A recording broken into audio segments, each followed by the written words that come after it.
Good morning, New Life. My name is Jack Havemann, and I'm a senior at Rice University, stepping up as co-shepherd of Tunisia House Church alongside Jocelyn Lee.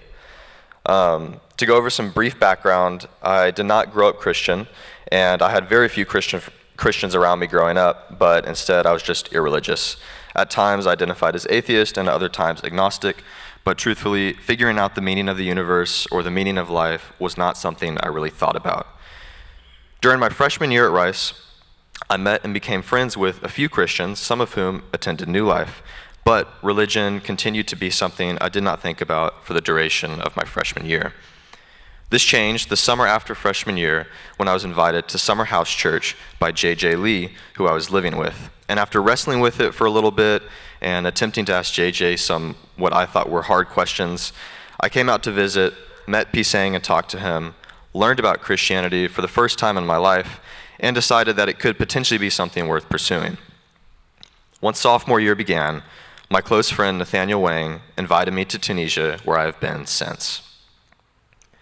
Throughout my time in Tunisia, I wrestled a lot with whether or not I should accept Christianity or if I should consider other religions, but ultimately I was able to accept Christ, and I've been growing in my relationship with God since then. And throughout this time, I've had 3 shepherds, all of whom sacrificed a lot of time and emotional energy for me individually and also Tunisia House Church as a whole.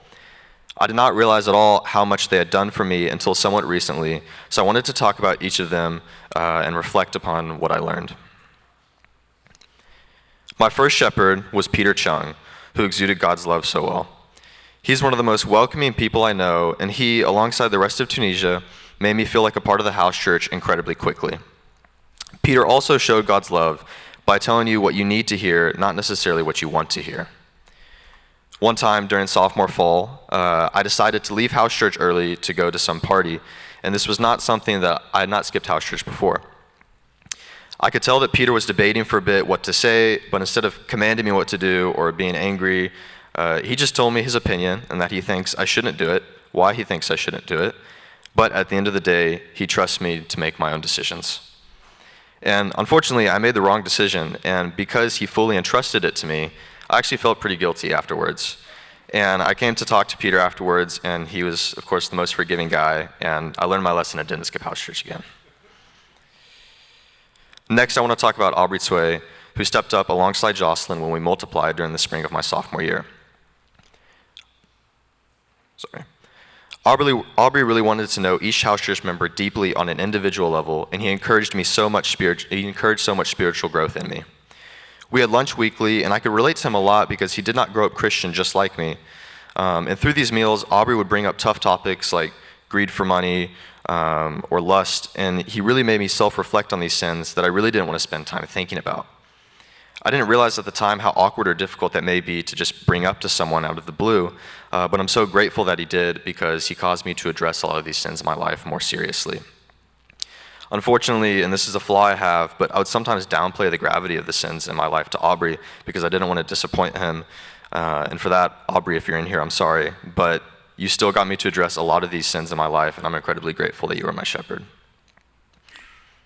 And lastly, I want to talk about Jocelyn, who shepherded alongside Aubrey for 1.5 years before my recent stepping up. I'm really grateful to be stepping up alongside someone who has been shepherding for a while, as it really makes things a lot easier. And if there's one thing to learn from Jocelyn, it's how to serve. Even in the face of stress or hardship, Jocelyn doesn't complain at all, and she faithfully serves God and serves Tunisia. No matter what she may be going through, Jocelyn is someone you can always depend on, and this level of selflessness exudes God's love so much and sets an amazing example of how we should all serve. And I'm incredibly grateful to be shepherding alongside her. I wish I realized just how much my former shepherds had done for me back when I was a sheep, but I pray that I can show God's love towards Tunisia the same way that the 3 of them have. To my house church members, thank you for being there for me and showing me God's love and for making house church fun. To Michael, thank you for your witty commentary and your desire to form unbreakable bonds with other people. To Kayla, thank you for your commitment despite your incomprehensibly busy schedule. To Nathaniel, thank you for showing me how to depend on God during tough times. To Helena, thank you for your strong curiosity to know God and form a relationship with Him. To Jenny, thank you for your unfaltering positivity. And to Jocelyn, thank you for your incredible selflessness and dedication to this house church as a shepherd for a whole 1.5 years before I stepped up. As Tunisia Shepherd, I commit to praying for you all by calling out your names at least 4 times a week and overseeing Tunisia's spiritual growth, depending on God fully. Thank you all for listening.